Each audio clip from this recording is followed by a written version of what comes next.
ఈరోజు మనం చూడబోయే ప్రాపర్టీ 25 ఎకర్స్ అండి. 24 lakhs పర్ ఎకర్ చెప్పడం జరుగుతుంది. నక్షదారికి ఫస్ట్ బిట్ అండి. ఇంకా నియర్ బై హైవే నుంచి చూసుకుంటే ఓన్లీ 300 మీటర్స్ లోపలికి ఉంటుంది. ముంబై హైవే నుంచి చూసుకుంటే ఓన్లీ 3 కిలోమీటర్స్ అండి.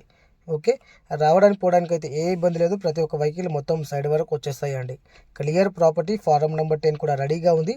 మీరు ఇమ్మీడియట్లీ రిజిస్ట్రేషన్కి కూడా వెళ్ళిపోవచ్చండి. ఓకే, అలాగే ఈ ప్రాపర్టీ వచ్చేసి బీదర్ డిస్టిక్ చిడుగుప్ప తాలూకాలో ఈ ప్రాపర్టీ వస్తుంది. ఇంకా కర్ణాటక స్టేట్లో మా దగ్గర మంచి మంచి ప్రాపర్టీస్ ఉన్నాయండి. 1 ఎకర్ నుంచి 100 ఎకర్స్ వరకు ఏరియాకి బట్టి సాయిల్కి బట్టి ప్రైస్ ఉంటుందండి. ఇంకా తక్కువ ధరలో ప్రాపర్టీస్ కావాలన్నా కూడా గుల్బర్గా డిస్టిక్, యాదగిరి డిస్టిక్, రాయచూర్, బళ్ళారి, బాగల్కోట్, బెంగళూరు వరకు కూడా మా దగ్గర ప్రాపర్టీస్ ఉన్నాయండి. కానీ హుమ్నాబాద్ వరకు అయితే కొంచెం రేట్లు జంప్ అవుతున్నాయండి. ఇంకా జంప్ అయ్యే అవకాశాలు కూడా ఉన్నాయండి జైరాబాద్ గురించి. ఓకే, జైరాబాద్లో మంచి డెవలప్మెంట్ నడుస్తుంది కాబట్టి హుమ్నాబాద్ వరకు జంప్ అయ్యే అవకాశాలు అయితే కన్ఫామ్గా ఉన్నాయండి ప్రాపర్టీస్.